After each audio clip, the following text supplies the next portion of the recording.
حضرت عمر بن عاص رضی اللہ تعالیٰ عنہ نے مصر خود فتح کیا تھا، خود فاتح تھے. حضرت عمر نے انہیں گورنر مصر بنا دیا. ان کا بیٹا ایک عام آدمی کے بیٹے کو کہنے لگا چلو اپنا اپنا گھوڑا دوڑاتے ہیں، بھلا کون جیتتا ہے. گھوڑے دوڑے، عام آدمی کا بیٹا جیت گیا. گورنر صاحب کے بیٹے نے درہ اٹھایا اور درہ اٹھا کر کے اس جیتنے والے غریب آدمی کی کمر پہ درے مارے. اس کو جب درے لگے تو بیٹے نے گھر آ کے باپ کو اپنی لہو لوہان کمر دکھائی. باپ کے دل میں بڑی قدر ہوتی ہے اولاد کی. درجے تو لوگ ماں کے بیان کرتے رہتے ہیں، لیکن جتنا باپ پیار کرتا ہے اس کا بھی تقاضا کوئی کر نہیں سکتا. والد نے جب دیکھا نا لہو لوہان ہے گردن، تو والد چیخے، روئے، اور پھر پتہ نہیں اگلے 1.5 منٹ میں اس بچے کے والد کو کیا ہوا، اس نے آنسو پونچھے اور بیٹے کو کہنے لگا میرے گھوڑے کے پیچھے بیٹھ. کہا کدھر جانا ہے؟ فرمانے لگے یہ ظلم کا دور نہیں، یہ عمر کا دور ہے. ہاں ایسی بات ہے کوئی جو مرضی کر جائے؟ بیٹھ میرے گھوڑے پہ. آدھی رات کے وقت پہنچے مدینے اور باہر جا کے وہ آدمی پکارنے لگے، کہنے لگے عمر باہر آؤ، نکلو خوابگاہ سے. جب غریبوں پہ ظلم ہو تو پھر حکمرانوں کو سونے کی اجازت نہیں ہوا کرتی. باہر آؤ. فاروق اعظم آدھی رات کو اٹھ کے آئے. کیا ہوا؟ کہا عمر دیکھ یہ بیٹا جو میں نے اپنے منہ کے نوالے کھلا کھلا کے پالا ہے، ذرا میرے لال کی پشت دیکھ. تیرے دور حکومت میں یہ حال ہوگا. حضرت فاروق اعظم نے کہا جاؤ بلا کے لاؤ فاتح مصر کو. حضرت عمر بن عاص بیٹے سمیت آئے. جناب فاروق اعظم فرمانے لگے مجمع میں کھڑا کر کے، فرمایا کیوں مارا تو نے اس کو؟ گردن جو گئی. فرمایا تو گورنر کا بیٹا تھا اس لیے مارا ہے؟ اس غریب آدمی کے بچے کو کہا درے پکڑ اور گورنر کے بیٹے کو اس کے سامنے مار، اور اتنے مار کے اسے سمجھ آئے. جب اس کو درے لگ رہے تھے تو لوگ دیکھ رہے تھے. تھوڑی دیر گزری تو حضرت سیدنا عمر فاروق رضی اللہ تعالیٰ عنہ نے فرمایا گورنر مصر کو بھی سزا دو، اس کے کپڑے اتروا کے اسے ٹاٹ کا لباس پہناؤ. لوگ کہنے لگے حضور گورنر صاحب کی کیا غلطی؟ سنو اور یاد رکھنا. حضرت فاروق اعظم کہنے لگے اس بچے کے دل میں بات ڈالی کس نے کہ تو گورنر کا بیٹا ہے؟ کس نے بات ڈالی کہ تو چودھری کا بیٹا اور باقی کمی ہوتے ہیں؟ کس نے سکھایا اسے؟ وہ طاقتیں بھی ہم کچھ لیں گے جو سکھاتی ہیں کہ فلانا بڑا ہے فلانا چھوٹا ہے. فرمایا نا، جب کوئی رسول اللہ کا کلمہ پڑھ لیتے ہیں وہ برابر ہو جایا کرتے ہیں. اس کو کس نے سکھایا؟ کس نے سکھایا اس کو؟ گورنر کو بھی. اور پھر حضرت عمر نے تاریخی جملہ کہا حضرت عمر بن عاص کی طرف دیکھ کے، فرمایا جب اللہ نے ان لوگوں کو آزاد پیدا کیا ہے تم نے کیوں غلام بنا لیا ہے؟ جب رب نے آزاد پیدا کیا تم نے کیوں غلام بنایا ہے؟ عزیزو یاد رکھو جب انصاف کا بول بالا ہوتا ہے پھر کوئی آدمی ڈرتا ہے. یہاں انصاف نہیں ملتا. اور میں آپ خود ایک بات یاد آ گئی. حضرت عمر کا زمانہ تھا تو غسان کے بادشاہ نے کلمہ پڑھ لیا. جو لوگ غریب کہلاتے ہیں نا وہ ذرا میری بات پہ زیادہ توجہ کریں. غریبوں کو سنانے لگا ہوں، غریب ذرا توجہ کریں. غسان کے بادشاہ نے اسلام قبول کر لیا اور اسلام قبول کرتے ہی وہ آئے حج کرنے. حج کے بعد فارغ ہوئے تو ایک نفلی طواف کر رہا تھا غسان کا بادشاہ شاہ غسان. آج تو خانہ کعبہ میں بھی وی آئی پی پروٹوکول ملتا ہے، آج تو مسجد نبی میں بھی وی آئی پی پروٹوکول ہوتا ہے. یہاں آ کے بھی، یہاں بھی اور دیکھتے صحیح تو کھڑا کہاں ہے. یہاں بھی پولیس والوں نے بازو پکڑے. سوچو تو صحیح یہ حال کر دیا تم نے مذہب کا. طواف کعبہ ہو رہا ہے اور غسان کے بادشاہ نے جبہ پہنا ہوا ہے باریک اور لمبا. وہ طواف کعبہ کر رہا تھا تو ایک غریب آدمی کا پیر اس کے جبے پہ آ گیا. جب پیر آیا تو اس نے پلٹ کے غریب کے منہ پہ تھپڑ مارا. جب تھپڑ مارا تو اس غریب نے سیدنا فاروق اعظم کی عدالت میں مقدمہ کر دیا. کہا بادشاہ نے تھپڑ مارا ہے. حضرت عمر فاروق رضی اللہ تعالیٰ عنہ نے بادشاہ کو بلایا. فرمایا تو نے اس غریب کو مارا ہے؟ کہا جناب اس نے پیر رکھا تھا. تو فرمایا پیر رکھا تھا تو کیا ہو گیا؟ تو نے کیوں لمبا جبہ پہنا تھا؟ تجھے سمٹ کے چلنا چاہیے تھا. کہا میرے لیے حکم کیا ہے؟ حضرت عمر کہنے لگے یا اسے رات میں راضی کر لے ورنہ صبح اسی جگہ اسی کونے میں خانہ کعبہ کے سائے میں وہ غریب تیرے منہ پہ تھپڑ مارے گا اور تجھے تھپڑ کھانا پڑے گا. غریبوں سنو سنو، ساری رات وہ غسان کا بادشاہ غریب کی منت کرتا رہا تو راضی ہو جا. غریبوں تم سے شکوہ ہے، تم 2-4 لاکھ پہ راضی ہو جاتے ہو. غریبوں تم سے شکوہ ہے، تم انصاف ہونے نہیں دیتے. غریبوں تم تھوڑی تھوڑی بات پہ مطمئن ہو جاتے ہو. تھوڑی تھوڑی بات. جتنے غریب تن ہیں لباسوں سے دور دور اتنی ہی چادریں میں مزاروں سے چھین لوں، اور جتنے غریب گھر ہیں اجالوں سے دور دور اتنی ہی روشنی میں ستاروں سے چھین لوں. اتنی تو ہمتیں ہو میری کم سے کم بلند کہ شاہوں کے تاج فقط اشاروں سے چھین لوں. تمہاری زیادتی ہے, تم نے ظلم پروان چڑھایا ہے. جب تم چودھری کے کہنے پر, ایم این اے کے کہنے پہ راضی ہو جاتے ہو, تم انصاف ہونے نہیں دیتے. ڈٹنا سیکھو, کھڑے ہونا سیکھو. جب اسے کہا نا راضی ہو جا, تو وہ غریب کہنے لگا میں راضی ہو جاؤں اور کل تو کسی اور کو بھی تھپڑ مارے. فرمایا جتنی تیرے پاس دولت ہے لا کے قدموں میں رکھ. ہم دولتوں کی پرواہ اس لیے نہیں کرتے کہ ہم نے محمد عربی کا چہرہ دیکھا ہوا ہے. اب میری نگاہوں میں جچتا نہیں کوئی, اس لیے کہ جیسے میرے محبوب ہیں ویسا نہیں. تم اثر لینا چھوڑ دو, تم اثر بڑا لیتے ہو. ہاں تمہارے اوپر چیزیں اثر انداز ہوتی ہیں, اس لیے انصاف نہیں ہوتا. ڈٹنا سیکھو, کھڑے ہونا سیکھو. جو بھائی ڈٹ جاتا ہے نا وہ بڑے کمال کر جایا کرتا ہے. ساری رات مناتا رہا. حضرت عمر سے کہنے لگا وہ نہیں مانتا, تو جناب عمر کہنے لگا پھر تیاری کر لے. ہم بادشاہ نہیں دیکھیں گے, دولت نہیں دیکھیں گے, ہم رسول اللہ کا دین دیکھیں گے, ہم نبی پاک کا نظام دیکھیں گے. وہ بادشاہ رات کو دوڑ گیا, بھاگ گیا, جا کے عیسائی ہو گیا. لوگوں نے کہا اتنا قیمتی آدمی عمر نے ضائع کر دیا. فرمایا چپ کرو, میں نے کوئی چیز ضائع نہیں کی, میں نے تو اپنے رسول کا دین بچا لیا ہے. کوئی شے ضائع نہیں ہوئی. عدل جب تک, میں پھر کہوں گا, اس عدل کے نقصان میں ہر آدمی برابر کا شریک ہے. ہم عدل ہونے نہیں دیتے, ہم عدل قائم نہیں کرتے. ہمارا تقاضا ہی نہیں کہ عدل ہو, ہم اپنے آپ کو عدل کے لیے پیش ہی نہیں کرتے, مزاج ہی نہیں. حضرت علی المرتضیٰ ایک جری انسان تھے, اور وہ علی تھے جن پر انسانیت رشک کرتی ہے. اور مولا علی وہ ہستی تھے کہ میرے مصطفیٰ کریم صلی اللہ تعالی علیہ وسلم نے فرمایا اس کے دیدار کو تو فرشتے بھی آیا کرتے. نا بڑا آدمی, اور پھر امیر المومنین خلیفۃ المسلمین حضرت علی. خود مولا علی نے حضرت قاضی شریح کو قاضی بنایا, چیف جسٹس بنایا, اپنے ہاتھوں سے تعیناتی کی. حضرت مولا علی رضی اللہ تعالیٰ عنہ کی زرہ گم ہو گئی. کافی دیر گزر گئی تو ایک یہودی کے پاس وہ زرہ آپ کو نظر آئی. حضرت علی نے ڈائریکٹ اس سے چھین نہیں لیا, حالانکہ امیر المومنین تھے. ہمارے ہاں ڈنڈا بھی بڑا چلتا ہے نا, جو طاقتور ہوتا ہے وہ تو تھانے جاتا ہی نہیں, اس کو ضرورت نہیں, اس نے تو بندے رکھے ہوئے ہیں, اس کو تو پتہ ہے کام کیسے لینا ہے. لیکن حضرت علی نے آئینی رستہ اختیار کیا, قانونی رستہ. قاضی صاحب کی عدالت میں مقدمہ کیا کہ فلاں یہودی کے پاس میری زرہ ہے اور وہ چوری ہو گئی تھی, گر گئی تھی, گم گئی تھی, مجھے دلائی جائے. قاضی صاحب نے بلا لیا یہودی کو, امیر المومنین بھی کٹہرے میں. قاضی صاحب کہنے لگے اس سے کہ زرہ تیری ہے؟ اس نے کہا جی میرے پاس ہے تو میری ہے. قاضی صاحب کہنے لگے حضرت علی سے گواہ آپ کو دینے پڑیں گے کیونکہ مقدمہ آپ نے کیا ہے, اگرچہ وہ امیر المومنین ہے. توجہ ہے بھائیوں کی, سمجھ آ رہی ہے باتوں کی؟ گواہ امیر المومنین آپ نے دینے ہیں کیونکہ مقدمہ آپ نے دائر کیا. تو حضرت علی کہنے لگے میرا بیٹا حسن گواہی دے گا کہ میری ہے, اور میرا غلام کمبر گواہی دے گا. قاضی صاحب کہنے لگے حضور ان کی گواہی درست تو ہے پر میں نہیں تسلیم کرتا, اس لیے کہ بیٹے تو باپ کے حق میں بولا ہی کرتے ہیں, نوکر تو آقاؤں کے حق میں بولتے ہی ہیں. جائیں کوئی غیر جانبدار بندہ لے کے آئے جو گواہی دے. تو حضرت علی خاموش ہو گئے, کہنے لگے ابھی میرے پاس ایسا کوئی گواہ نہیں. قاضی صاحب کہنے لگے چلیں پھر آپ یہودی کو راضی کریں, آپ نے کیوں بلا وجہ گھسیٹا عدالت میں, راضی کریں, انصاف کا تقاضا ہے. تو حضرت علی قریب گئے, کہنے لگے بھیا ناراض نہ ہونا, زرہ تو میری ہے, ناراض نہ ہونا, میں نے غلط مقدمہ نہیں کیا. وہ علیحدہ بات ہے کہ میرے پاس گواہ نہیں تو میں کوئی بے انصافی نہیں کر سکتا, تو میرے ساتھ چل تجھے کھجوروں کا حلوہ کھلاتا ہوں تاکہ تو راضی ہو جائے. وہ یہودی کہنے لگا میں نے قاضی صاحب کا انصاف دیکھا اور جناب علی کا انصاف کے لیے کھڑا ہونے دیکھا تو میں مولا علی کے قدموں میں بیٹھ گیا. میں نے کہا علی جب تیری یہ شان ہے تو محمد عربی کا کیا مقام ہوگا. میں نے کلمہ پڑھنا شروع کر دیا. دیکھیں نا تقاضا پورا کیا ہے حضرت علی نے.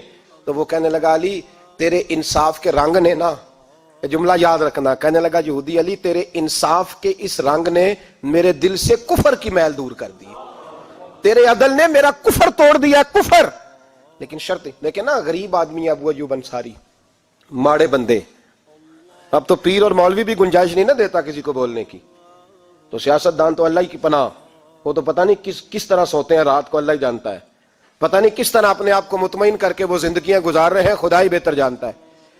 حضرت عمر فاروق جیسا دلیر اور جرری آدمی جمعہ پڑھانے مسجد میں داخل ہوئے تو جناب ابو ایوب انصاری دروازے پہ کھڑے ہو گئے, کہنے لگے عمر تیرے نوکر نہیں, ٹائم پہ آیا کر, بڑی دیر سے کھڑے ہیں. کیوں دیر سے آیا ہے؟ بڑے جلالی تھے نا حضرت عمر, لیکن وہ جلالی اس وقت تھے جب کوئی ظلم کرتا تھا, اور ذات کے لیے جلالی نہیں تھے. کہا وقت پہ آیا کر, کو ملازم نہیں تیرے. تو سیدنا فاروق اعظم ممبر پہ چڑھے اور فرمانے لگے اللہ ابو ایوب انصاری کا بھلا کرے، جب تک اس طرح کے لوگ موجود ہیں کوئی بادشاہ بگڑے گا نہیں، اللہ اس کا بھلا کرے، اس نے میری توجہ صحیح۔ اور پھر عمر رو پڑے، رو کے فرمانے لگے مسلمانوں معاف کر دو، غلطی کوئی نہیں، میرے پاس کرتا ایک ہی ہے، اور عبداللہ کی ماں نے وہ دھو کے خشک ہونے کو ڈال دیا تھا، غریب ہوں، کرتا دوسرا کوئی نہیں، تو وہ ذرا نا خشک ہونے میں آ کے دیکھ لو ابھی بھی گیلا ہے، مجھے معاف کر دو، میری غلطی نہیں ہے۔ صحابہ درد کے ساتھ رونے لگے اور کہنے لگے اللہ اس طرح کے حکمران ہمیشہ عطا کرتا رہے۔ میرے بھائی تو انصاف کا رنگ تو دیکھ، ان تقاضوں کو سمجھنا۔ یہاں کسی کی جرت ہے بول سکے، طاقت ہے کسی کی، لیکن انہوں نے اپنے آپ کو پیش کیا، سامنے پیش کیا اپنے آپ لوگوں کے سامنے۔ دو مال غنیمت کی چادریں بانٹ رہی ہیں، سب کو ایک ایک ملی ہے۔ فاروق اعظم جمعہ پڑھانے آئے تو اسی چادر کا کرتا، اسی کی تامت، لوگ کھڑے ہو گئے، عمر بتا تو نے دو کیوں لی؟ یہ انصاف ہے؟ یہ عدل ہے؟ کیوں لی دو؟ تو حضرت عمر کہنے لگے میرا بیٹا جواب دے گا۔ عبداللہ بن عمر بولے، کہنے لگے ابا جی کے کپڑے بڑے پرانے ہو گئے تھے، میں نے اپنے حصے کی بھی اپنے ابا جی کو دے دی ہے۔ دیکھیں نا یہ انصاف میرے نبی پاک نے کیا ہے، صحابہ نے سیکھا ہے۔ میں اور آپ تیار نہیں، ہم تیار نہیں انصاف کے لیے، ہمارا مزاج نہیں انصاف کا، ہمیں خود بہت سارا آگے پیش ہو کے رنگ دکھانا پڑے گا، اس کے لیے ہماری تیاری نہیں۔ اس لیے ہم حکمرانوں کو گالی دے کے چپ کر جاتے ہیں، اس لیے ہم وکیلوں کے کہتے ہیں بکتے بڑا ہیں، جج بکتے، یہ باتیں کر کے ہم خاموش ہیں، ہم پیش نہیں کر پا رہے، ابھی تک ہم اپنے آپ کو کھڑا نہیں کر پا رہے کہ ہم سے مطالبہ کرو انصاف کا، کھڑا نہیں۔ حضرت سیدنا علی المرتضیٰ شیر خدا رضی اللہ تعالیٰ عنہ فرماتے ہیں بدر کے لیے جب جا رہے تھے تو سواری ایک تھی، سوار تین تھے، ایک سواری اور سوار تین۔ فرماتے ہیں نبی پاک صلی اللہ علیہ وسلم نے فرمایا تین کٹھے نہ بیٹھنا، دو بیٹھیں، سواریوں کو تکلیف ہوتی ہے، قربان جاؤں کیسا رسول دیا ہے جو جانوروں کے حقوق کا بھی خیال فرماتے ہیں صلی اللہ علیہ وسلم۔ فرمایا دو بیٹھیں۔ حضرت علی کہتے ہیں پہلے میں اور نبی پاک صلی اللہ علیہ وسلم بیٹھے، اور تیسرے ہمارے ساتھ ابو درداء رضی اللہ تعالیٰ عنہ۔ فرماتے ہیں جا رہے تھے بدر کے لیے، پہلے میں اور حضور بیٹھے، پھر نبی پاک اور ابو درداء بیٹھے۔ فرماتے ہیں پھر نمبر لگ گیا میرا اور ابو درداء کا، اور مصطفیٰ نے گھوڑے کی لگام تھامی تو حضرت ابو درداء تڑپ اٹھے، کہنے لگے علی نہ طبیعت مانتی ہے، نہ ادب مانتا ہے، نہ عشق مانتا ہے، تو اس طرح کر، میں تو چھوٹا ہوں، آپ کہیے رسول پاک سے، آپ ہر لحاظ سے بڑے ہیں، آپ عرض کیجئے کہ حضور نہ ادب مانتا ہے، نہ عشق مانتا ہے، نہ پیار مانتا ہے، نہ تقاضا ہے، مہربانی کرے آ جائیں۔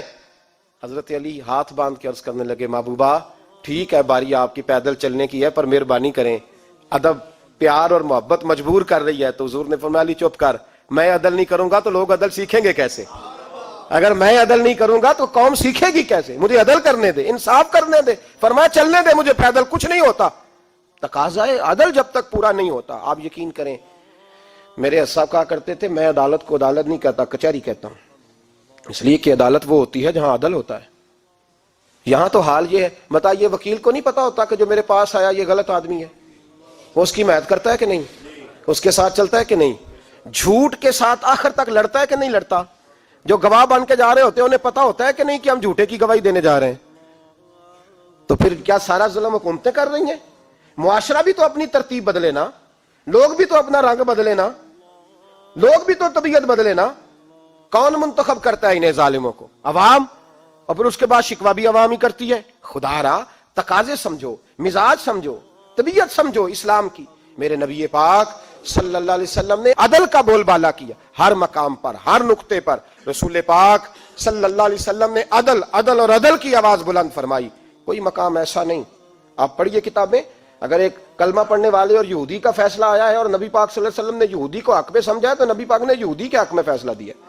وہ منافق بگڑ گیا ہے، حضرت عمر کے پاس گیا ہے، لیکن حضور نے فرمایا جہاں جاتا ہے جا، فیصلہ وہی کیا جائے گا جو عدل پہ مبنی ہوگا، جو انصاف پہ مبنی ہوگا۔ ہماری طبیعتوں کے اندر سے وہ جو جس سٹیج پہ کوئی بیٹھا ہے وہ وہاں بڑا ہے، وہ جہاں بیٹھا ہے وہ سلطنت کا مہاراجا ہے، وہ کہتا ہے نہیں نہیں میرے پاس سارا کچھ ہے، یا تو میں اختیارات استعمال کروں گا، وہ استعمال نہ ہوئے تو پھر دولت استعمال کروں گا۔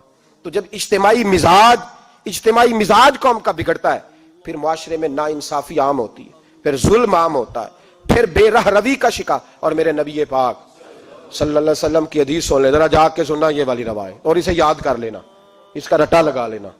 حضور نے فرمایا تھا جس معاشرے میں بے حیائی عام ہوگی وہاں ایسی بیماریاں پیدا ہوں گی جن کا علاج ہی کوئی نہیں ہوگا.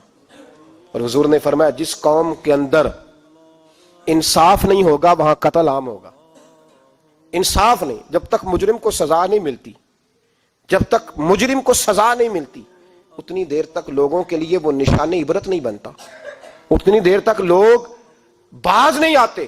یاد رکھیں جب انصاف ہوگا، عدل ہوگا، اور عدل کرنے والے جب عدل کریں گے اور انصاف کا دامن تھامیں گے. پہلی بات تو یہ ہے کہ ہم اپنے آپ سے ورا کریں بہت ساری چیزوں کو. ہم دیکھتے ہیں حکومت نے چھوٹی چھوٹی کمیٹیاں بنا دی ہیں مصالحتی کمیٹیوں کے لیے، بین المذاہب کمیٹیاں، بڑا کچھ بن گیا ہے، لیکن لوگ گروہ بندی کا شکار ہیں، گروہی تعصبات ہیں. دیکھتے ہیں کہ ہمارا ووٹ کس طرف ہے، ہمارا مزاج کس طرف ہے، اس رنگ میں ملت کا اجتماعی نقصان ہو جائے، شرازہ بکھر جائے. اور میں شروع میں کہہ چکا ہوں، امام حسن فرمایا کرتے تھے اگر غریب پر ظلم نہ روکا جائے گا تو وہ ظلم امیر کے دروازے تک بھی جائے گا. ایک وقت آئے گا کہ امیروں کے ساتھ بھی زیادتیاں ہونے لگیں، اس لیے کہ جب ظلم ہوتا ہے تو اس کی آگ بھی پورے معاشرے کو لپیٹ میں لیتی ہے، اور جب انصاف ہوتا ہے تو اس کی برکتیں بھی سارے معاشرے کو فائدہ دیتی ہیں. عدل، انصاف ضروری امر ہے. حضرت عمر فاروق رضی اللہ تعالیٰ عنہ جناب زید بن ثابت رضی اللہ تعالیٰ عنہ کو خود قاضی بنایا تھا. حضرت زید بن ثابت کو قاضی خود بنایا، خود تعینات کیا. حضرت ابی بن کعب رضی اللہ تعالیٰ عنہ نے نا حضرت عمر پر مقدمہ کر دیا حضرت زید بن ثابت کی حکومت میں، خود حضرت عمر پر. جناب عمر جب پہنچے نا وہاں سب لوگ بیٹھے رہے. ایک شخص کہنے لگا تم اپنے امیر کے لیے کھڑے نہیں ہوئے، تو زید بن ثابت کہنے لگے چپ کر جا، ان پر مقدمہ ہے، وہ حساب دینے آئے ہیں، امیر المومنین بن کے نہیں آئے. سامنے کھڑا کیا تو گفتگو کے دوران کوئی ایسا موقع آیا کہ حضرت عمر کو قسم دینی پڑی. تو حضرت زید بن ثابت حضرت ابی بن کعب سے کہنے لگے یار لحاظ کر، وہ فاروق اعظم ہے، امیر المومنین ہے ہمارے، اور تو ان سے قسم کا مطالبہ کر رہا ہے. حضرت سیدنا فاروق اعظم کی طرفداری میں بات کی نا تو حضرت سیدنا عمر فرمانے لگے زید اس مقدمے کا فیصلہ کر لو اور اس کے بعد میں تمہیں معزول کر دوں گا، تم تو اہلیت ہی نہیں رکھتے. حضور کیا ہوا؟ فرمایا تم نے میری طرفداری کیوں کی، تم نے مجھے امیر المومنین کیوں کہا، تم نے کیوں میرے حق میں بات کی؟ اگر میں اور تو اس طرح کرنے لگیں گے تو امت کو عدل کون دے گا؟ اگر میرا اور تیرا یہ رنگ ہو جائے گا، کیوں تو نے مجھے امیر المومنین کہا؟ اس وقت میں اپنی صفائی دینے آیا ہوں، عمر بن خطاب سے زیادہ میرا کوئی تعارف نہیں ہونا چاہیے، کیوں تم نے یہ لفظ کہے؟ اور فرمایا اگر مجھ پر قسم آئے گی اور جو میرے اوپر لاگو ہوگا مجھے وہ کام کرنے کا تمہیں حکم کرنا چاہیے تھا. یہاں تو حال ہی کوئی نہیں، مزاج ہی کوئی نہیں. ہماری قوم بڑی سمجھدار ہے، حکمران بھی بڑے سمجھدار ہیں. ممتاز حسین قادری رحمت اللہ علیہ کو پھانسی ہوئی تو لوگ کہنے لگے مولوی شدائی ہو گئے. فیصلہ تھا عدالت کا تو ماننا چاہیے تھا. ایک فیصلہ ایک پیپلز پارٹی کے سابقہ صدر کے بارے میں بھی عدالت نے دیا تھا، اور پھر آپ کی پارلیمنٹ نے اس فیصلے کو کنڈم کیا، مذمت کی، اور اٹھ کے کہا گیا کہ ہم مذمت کرتے ہیں، فیصلہ غلط تھا. جب حضرت ممتاز قادری کے حق میں فیصلہ آئے تو اس وقت لوگ بولتے ہیں، کہتے ہیں دیکھو جناب عدالت کا فیصلہ ہے اور مولوی کہہ رہے پھانسی نہ دو. اور جب ایک شخص پر، ایک عام آدمی پر فیصلہ آئے اور بڑی عدالت کرے اور وہ چوکوں چوراہوں میں کھڑا ہو کے کہے کہ ہم اس فیصلے کو نہیں مانتے، پھر کوئی آدمی نہیں بولتا. پھر کسی جگہ ہم نے کہا تھا بچ جا، تو رسول اللہ صلی اللہ علیہ وسلم کی ناموس والوں کا لحاظ کر، اللہ رسول تیرا خیال فرمائیں گے. لیکن یہاں عدل اور انصاف کے تقاضے بڑے عجیب ہیں. غریب کے حق میں فیصلہ اور ہے اور امیر کے حق میں فیصلہ اور ہے. چودھری صاحب پہ درخواست آ جائے تو ایس ایچ او صاحب ٹیلی فون کرتے ہیں، چودھری صاحب درخواست آئی ہے تواڈے تو کی کرنا جے، وہ کی کرنا ہو تواڈے تے اپلیکیشن آئی ہے، لینی ہے کہ نہیں؟ اور اگر غریب آدمی بیچارہ ریڑھی والا 4 بیٹیوں کا باپ ہے اور نہ وہ گدھا گاڑی پہ بیچتا ہے فروٹ، تو غلط کراسنگ کی وجہ سے مقدمہ ہو گیا ہے، تو چودھری کو ساتھ لے کے وہ گیا ہے، چونکہ 4 بیٹیاں نا اور کل اس کی ملکیت وہی 5000 تھا جس کا اس نے فروٹ خریدا تھا. چودھری بھی کرسی پہ، ایس ایچ او بھی کرسی پہ، اور غریب آدمی زمین پہ بیٹھا ہے، اور ایک ایک زبان سے 32 گالیاں اسے دی جا رہی ہیں. وہ کہتے ہیں چودھری صاحب تہاڈی مہربانی، میں تو شامی گھر جانا ہے تو میری تیاں روٹی کھانی، مہربانی کرو میرا سامان واپس کر دو، مہربانی کرو خدا را میرا سامان دے دو. او یار ظلم یہ ہے کہ یہاں امیر کے لیے قانون اور ہے اور غریب کے لیے قانون اور ہے. اس وقت پھر ظلم ہوتا ہے، پھر زیادتی ہوتی ہے، پھر ملتیں نہیں بنتی، پھر اس سے ڈاکو پروان چڑھتے ہیں. اس سے پھر ظالم پروان چڑھتے ہیں. اپنے آپ کو پیش کرو. یاد رکھو میرے نبی پاک صلی اللہ علیہ وسلم نے فرمایا ظلم قیامت کے اندھیروں میں سے ایک اندھیرا ہوگا. ظالموں کو قیامت کے دن ٹھوکریں لگیں گی, رستہ نہیں ملے گا. اپنے آپ کو پیش کریں, چھوٹی سی بھی زیادتی, چھوٹا سا بھی ظلم نہ ہونے پائے. انصاف کے تقاضے پورے ہونے چاہیے. نبی پاک صلی اللہ تعالی علیہ وسلم نے جو امت ہمیں بنایا ہے تو اس امت میں انصاف کا بول بالا ہے. کوئی آدمی انصاف سے بالا تر نہیں. بہت بڑی بات کرنے لگا ہوں. امام ابو نعیم نے لکھا ہے خود رسول پاک نے اپنی ذات کو انصاف کے لیے پیش کیا. اس بات کو میں جب کبھی سوچتا ہوں نا تو لگتا ہے کہ روح پرواز کر رہی ہے اور پتہ نہیں کہاں کہاں سے ہو آئی ہے. انصاف کا بول بالا ایسے نہیں ہوتا. حضرت فاروق اعظم اور مولا علی اور عثمان غنی اور ابو بکر صدیق اور سیدنا قاضی شرح جیسے لوگ ایسے ہی تیار نہیں ہوتے. ان کے پیچھے جو میرے رسول پاک صلی اللہ علیہ وسلم کا مزاج ہے اس کو سمجھیں, غور کریں. میں جب اس پہلو کو دیکھتا ہوں نا, آپ یقین کریں یہ روایت میں کبھی کبھی پڑھتا ہوں اور کبھی کبھی اس کو بیان کرتا ہوں تو میں کھو جاتا ہوں بہت ساری جگہوں پہ. پتہ نہیں کہاں کہاں کا سفر طے ہو جاتا ہے. حضرت عکاشہ بن محصن رضی اللہ تعالیٰ عنہ فرماتے ہیں کہ نبی پاک صلی اللہ علیہ وسلم کے وصال سے 2-3 دن پہلے کی بات, محبوب پاک صلی اللہ علیہ وسلم نے فرمایا سب لوگوں کو مسجد نبوی میں اکٹھا کرو. اکٹھا کیا. جب کوئی نئی آیت آتی تھی یا کوئی جنگ کی تیاری ہوتی تھی تو لوگ اکٹھے کیے جاتے تھے. سب کو اکٹھا کیا. کہتے ہیں جب حضور کا حجرہ نور کھلا تو 2 آدمی بظاہر حضور کو سہارا دے کے لائے. اتنی بخار اور کمزوری ہے. حضور منبر پہ بیٹھے اور جب نبی پاک بات کرتے ہیں تو ہاتھ مبارک پہ بظاہر راشا ہے, کانپتے ہیں دست اقدس. محبوب نے مجمع پہ نظر ڈالی, فرمایا تمہیں کسی نئے حکم کے لیے نہیں بلایا, بس اللہ نے اپنے ایک بندے کو اجازت دی, چاہے تو دنیا میں رہے اور چاہے تو اس کی بارگاہ میں حاضر ہو جائے. اس بندے نے پردے کا فیصلہ کیا ہے, میں نے تمہارے بیچ وقت گزارا ہے, تمہارے ساتھ رہا ہوں. حضور فرمانے لگے میری زبان سے, میرے قول سے, میرے فعل سے غلاموں کسی کو تکلیف پہنچی ہو تو بدلہ لے سکتا ہے. یہ نہیں فرمایا معاف کر دو, اٹھو اور بدلہ لو. حقیقی جمہوریت تھی نا. حضرت عکاشہ بن محصن پیچھے سے کھڑے ہو گئے, بوڑھے آدمی, کہنے لگے حضور ایک جنگ میں صفیں سیدھی کراتے کراتے میری ننگی پشت پہ درہ مارا تھا آپ نے, بدلہ لینا ہے. عجیب ہی منظر بن گیا مسجد نبی کا.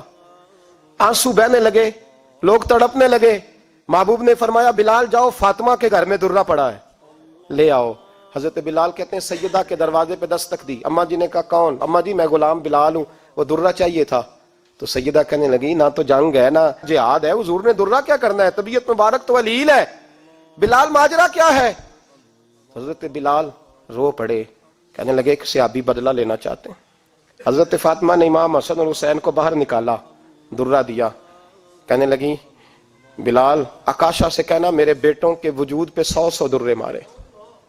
انہوں نے فاطمہ کا دودھ پیا, سی کوئی نہیں کریں گے لیکن حضور تک کوئی نہ جائے, اور میں نے ویسے بھی حضور پر قربان کرنے کے لیے پیدا کیے. سیدنا بلال حبشی رضی اللہ تعالیٰ عنہ فرماتے ہیں میں روتا ہوا درہ لیا, شہزادے لیے, اور میں جب حاضر خدمت ہوا نا حضور کے دروازے پہ داخل ہوا, محبوب پاک صلی اللہ علیہ وسلم نے امام حسن اور حسین کو دیکھا تو حضور رو پڑے, فرمانے لگے انہیں بٹھا دو, مجھے پتا ہے فاطمہ نے کیا کہہ کے بھیجا, بٹھاؤ. شہزادے بیٹھ گئے. میرے محبوب پاک علیہ السلام نے فرمایا عکاشہ کو درہ دو. حضرت عکاشہ کہتے میں درہ لے کے آگے بڑھا تو کسی نے میرا پیر تھاما. جب میں نے نیچے دیکھا تو ابو بکر صدیق تھے. کہنے لگے یار میری کمر پہ مار, حضور کے قریب نہ جانا. نبی پاک نے فرمایا صدیق ہٹ جا یار بیچ میں سے آنے دے. کہتے میں ذرا آگے بڑھا تو مولا علی شیر خدا نے میرا پیر تھاما. عکاشہ نہ کر, میں نے کہا آنے دو. محبوب فرمانے لگے علی ہٹ جاؤ, اسے آنے دو. حضرت علی شیر خدا بھی ہٹ گئے. جناب عکاشہ قریب آئے, کہا حضور ذرا کمر سے کپڑا تو ہٹائیں, میری پشت اس وقت بغیر کپڑے کی تھی. محبوب نے کپڑا ہٹایا اور جناب عکاشہ نے درہ جو اٹھایا تو صحابہ کی چیخیں نکل گئی, رونے لگے اور نہ کرنا یار نہ کرنا. جناب عکاشہ نے درہ دور پھینکا اور حضور کے وجود کو چومنے لگے. کہنے لگے کس نے درہ مارنا تھا, میں تو جاتے جاتے حضور کا بوسہ لے کے اپنے لیے جنت اکٹھی کرنے جا رہا تھا. میرے محبوب پاک صلی اللہ علیہ وسلم نے فرمایا جس نے جنتی دیکھنا ہو میرا عکاشہ دیکھے. امت کو درس دیا, امت کو درس دیا. پیش کر اپنے آپ کو انصاف کے لیے, آگے بڑھ, پیش کر اپنے آپ کو انصاف کے لیے اور کھڑا ہو جا عدل کے لیے. ان اللہ یأمر بالعدل والاحسان, اللہ تمہیں حکم دیتا ہے عدل کا. میرے مصطفیٰ کریم صلی اللہ علیہ وسلم نے خود, حالانکہ وہ درہ جو محبوب پاک صلی اللہ علیہ وسلم نے ان کو مارا وہ عمدن نہیں تھا, وہ تو صفیں سیدھی ہو رہی تھی, کہا تم بھی آگے ہو جاؤ، تم پیچھے ہو جاؤ، روٹین ہوتی تھی۔ بھائی میرے محبوب صلی اللہ علیہ وسلم یہ پیغام دے کے گئے ہیں امت کو، عدل کا دامن تھام، انصاف سے زندگی گزار، انصاف کے ساتھ وقت گزار۔ اور اگر تو انصاف نہیں کر، محمود غزنوی بیٹھے ہیں، ایک بندہ تڑپتا اور روتا ہوا آ گیا، روتا ہوا، کہا کیا ہوا؟ کہنے لگا حضور میں غریب ہوں۔ اور ایک بات اس طرح بھی ملتی ہے کہ عورت تھی اور بی بی آ کے کہنے لگی حضور میں غریب نہیں ہوں، 3-4 بیٹیوں کی ماں ہوں، خامد فوت ہو گیا، شاہی خاندان کا ایک نوجوان میرے گھر آتا ہے اور میری بیٹیوں کے ساتھ ظلم کرتا ہے، مہربانی ہو جائے۔ محمود غزنوی کہنے لگے تو جا، سپاہیوں سے کہنے لگے یہ بی بی دوبارہ آئے تو میں سویا ہوا بھی ہوں تو مجھے اٹھا لینا۔ کہا جیسے ہی وہ تمہارے گھر میں آئے مجھے بتانا۔ بی بی کہتی ہے تیسرے دن میں دوبارہ گئی، دروازے شاہی پہ دستک دی تو محمود فوراً نکلے، لباس پہنا جنگ کا، نیزہ، تلوار، تیر، کمان، گھوڑے پہ بیٹھے میرے ساتھ چلے۔ اور کہتے ہیں جب اندر داخل ہوئے تو وہ نوجوان گھر کے اندر تھا۔ محمود غزنوی نے اندر جاتے ہی کہا جلدی سے چراغ بند کرو، دیا گل کر دیا، چراغ بند کر دیا، اور محمود نے 2 وار کی اور نوجوان کی گردن اڑا دی۔ جب قتل ہو گیا تو محمود نے کہا پانی لاؤ، اور بی بی کہتی ہے میں پانی لائی، 1 پیالہ، 2 پیالے، 3 پیالے، 5 پیالے پی گئے محمود پانی کے، پیتے ہی جا رہے۔ میں نے کہا بادشاہ کیا ہوا؟ تو محمود رونے لگا، کہنے لگا تجھے انصاف مل گیا نا؟ کہا مل گیا۔ تو محمود کہنے لگے یہ میری سگی بہن کا بیٹا تھا اور میری بیوہ بہن کا اکیلا بیٹا تھا۔ جب تو میرے گھر آئی کہ شاہی خاندان کا نوجوان آتا ہے تو میں نے تحقیق کی تو مجھے پتا چلا کہ وہ تو میرا اپنا بھانجا ہے۔ میں نے قسم کھائی تھی کہ جب تک تجھے انصاف نہیں ملے گا میں پانی نہیں پیوں گا، پانی نہیں پیوں گا۔ پانی اس لیے مانگا ہے کہ پیاس سے مر رہا ہوں، اور دیا اس لیے بند کیا ہے کہ بہنیں بڑی پیاری ہوتی ہیں نا، اور پھر بہن بیوہ ہو اور بیٹا اس کا یتیم ہو اور اکیلا ہو پھر رنگ اور ہوتا ہے نا، اس لیے چراغ گل کر کے میں نے اسے قتل کیا ہے کہ اگر مارنے لگوں تو کہیں بہن کا چہرہ نہ میری آنکھوں کے سامنے آئے، کہیں بھانجے کا تصور دیکھ کر میں اسے چھوڑ نہ دوں۔ ان اللہ یأمر بالعدل والاحسان، جب تک عدل اور انصاف ہوتا رہتا ہے، معاشرہ سکون سے بھرا رہتا ہے۔ یاد رکھو جس معاشرے میں عدل نہیں ہوتا، جس معاشرے میں انصاف نہیں ہوتا، جس معاشرے کے اندر لوگ اپنے آپ کو بالا تر سمجھنے لگتے ہیں، جس معاشرے کے اندر ہمارا تو یہ حال ہے کہ باہر سے آ کر ہمارا دشمن حملہ کر کے لوٹ جاتا ہے، ہمیں پتہ ہی نہیں چلتا، بس ٹھیک ہے مار گئے چھٹی ہو گئی۔ جس معاشرے کی بے حسی کا یہ عالم ہو کہ درجنوں لوگ قتل ہوں، اور میں دکھ سے یہ باتیں کرتا ہوں، دکھ سے۔ ایک دن نا اخبار پہ 4 قتلوں کی خبر بھی لگی ہوئی تھی اور ایک سیاستدان کی ممکنہ شادی کی خبر بھی لگی ہوئی تھی۔ کلیجہ پھٹتا ہے بات کرتے، وہ خبر اتنی چھوٹی سی تھی کہ آج ضلع لاہور میں 4 لوگ قتل ہو گئے، وہ خبر اتنی چھوٹی تھی، اور ایک سیاستدان نئی مداری کرنے لگا ہے، اس کی خبر بڑی تھی۔ اور قوم وہ ٹھیک ہے، پڑھنے والا بھی ایسا ہی ہے، میری طرح کے لوگ، انہوں نے وہ کہا وہ قتل تو روز ہوتے رہتے ہیں، یہ عام سے لوگ ہیں، غریب لوگ، یہ گاجر مولی ہیں، کوئی برج نہیں، کٹ گئے تو یہ شادی کی خبر بڑی ہے، اس پہ تبصرہ ہونا چاہیے۔ اسی وقت پھٹے آباد ہو جاتے ہیں، چونک آباد ہو جاتے ہیں، بحث شروع ہو جائے، 4 آدمی قتل ہو گئے، ٹھیک ہے معاذ اللہ، مسئلہ ہی کوئی نہیں۔ اتنی بے حسی، اس قدر زیادہ سفاکیت، اور قومی میڈیا مداری گروہ کی خبریں بڑی دیتا ہے، اور جو بیچارے قتل ہو گئے سر راہ، جن کی رپٹ بھی پتہ نہیں کب درج ہوگی، اور جن کے بارے میں پہلی کارروائی کا آغاز بھی پتہ نہیں کب ہوگا، ان کی خبریں چھوٹی ہیں۔ ہم تو اس طرح ہیں جیسے کوئی مداری لگائے گا تو ساری قوم وہاں اکٹھی ہو جائے گی، یہ سنجیدہ قوموں کا وتیرہ نہیں۔ او بھائی، ہم پاکستانی، پنجابی، یہ سارا کچھ بعد میں ہے، سب سے پہلے ہم رسول اللہ کے غلام ہیں۔ ہمارے مزاج کے اندر وہ سارا کچھ ہونا چاہیے جو ہمارے نبی نے ہمیں عطا فرمایا ہے، ہمیں ان ساری چیزوں کو سیکھنا چاہیے جو رسول پاک نے ہمیں عطا فرمائی ہیں۔ اپنے مزاج کو تبدیل کریں، انصاف کا آغاز کریں، اور اگر کبھی غلطی ہو جائے تو ڈٹ کے کہیں ہو گئی، اپنے آپ کو پیش کریں۔ حضرت علی شیر خدا رضی اللہ تعالیٰ عنہ فرمایا کرتے تھے جسے دنیا میں سزا ملے گی اللہ دوبارہ قیامت میں نہیں دے گا، اس لیے کہ میرا رب بڑا کریم ہے۔ آپ فرمایا کرتے تھے وہ بڑے قیمتی لوگ ہیں جو دنیا میں سزا لیتے ہیں لیکن آخرت کی سزا سے بچ جایا کرتے ہیں۔ یہاں اگر اپنے آپ کو پیش کر لیا جائے، یہاں اگر انسان اپنے آپ کا محاسبہ کر لے، اس جگہ عدل قائم کر لے، صبح قیامت اس کے لیے آسانی ہو جائے۔ غریب سے لے کر امیر تک جو جس جگہ بیٹھا ہے، جس منصب پہ بیٹھا ہے، اسے تقاضا عدل قائم کرنا چاہیے، اسے انصاف کا بول بالا کرنا چاہیے، اسے ہر مقام پر یہ سوچنا چاہیے کہیں ایسا تو نہیں کہ میں بے انصاف ہوں۔ اور یاد رکھیں انصاف انصاف ہوتا ہے، نہ انصاف کی آنکھیں ہونی چاہیے اور نہ انصاف کا دل ہونا چاہیے۔ وہ دیکھے نہ کہ سامنے کون ہے، اور اس کا دل اگر دھڑکے تو صرف انصاف کے لیے دھڑکے، کسی اور کے لیے دھڑکنا نہیں چاہیے۔ اسے بالکل فیصلہ کرنا چاہیے، جو بھی سامنے آئے اسے فیصلہ کرنا چاہیے۔ اپنے آپ کو پیش کرنا سیکھیں، معاشرے میں انصاف کرنا سیکھیں، عدل کرنا سیکھیں۔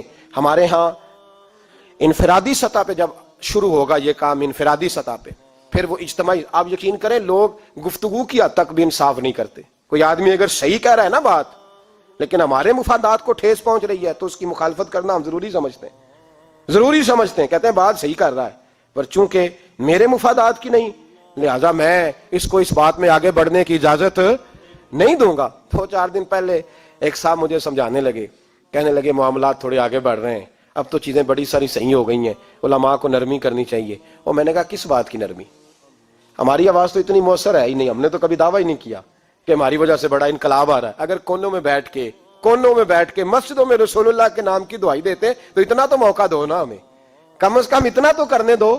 اور وگرنہ اگر ہم سے پوچھو تو مرحوم کہہ گئے تھے جتنے غریب گھر ہیں اجالوں سے دور دور، اتنی ہی روشنی میں چراغوں سے چھین لوں، اور جتنے غریب تن ہیں لباسوں سے بے نیاز، اتنی ہی چادریں میں مزاروں سے چھین لوں۔ اتنی تو ہمتیں ہوں میری کم سے کم بلند کہ شاہوں کے تاج فقط اشاروں سے چھین لوں۔ عدل رہے گا تو امن رہے گا، عدل رہے گا تو سکون رہے گا، عدل رہے گا تو معاشرہ بنے گا، اور انسان رہیں گے۔ اور اگر بے انصافی ہوگی تو بھیڑیے پلیں گے، درندے پلیں گے۔ یاد رکھنا انسانوں کی بستی اس وقت تک قائم رہتی ہے جب تک اس میں انصاف رہتا ہے، اور جب انصاف رخصت ہوتا ہے پھر بھیڑیوں کا راج ہوتا ہے۔ اگر چاہتے ہو کہ دنیا میں انسان رہے پھر انصاف کرنا پڑے گا، اور اگر بھیڑیوں کو موقع دینا ہے تو ٹھیک ہے، پھر کسی طرف نہ دیکھیں، اپنے آپ کو سجائیں سواریں، دل کو روشن کریں، ادھر بڑھیں جدھر انصاف زیادہ ہے۔ اللہ اپنے محبوب کی سچی غلامی عطا فرمائے۔ آخر دعوانا الحمدللہ۔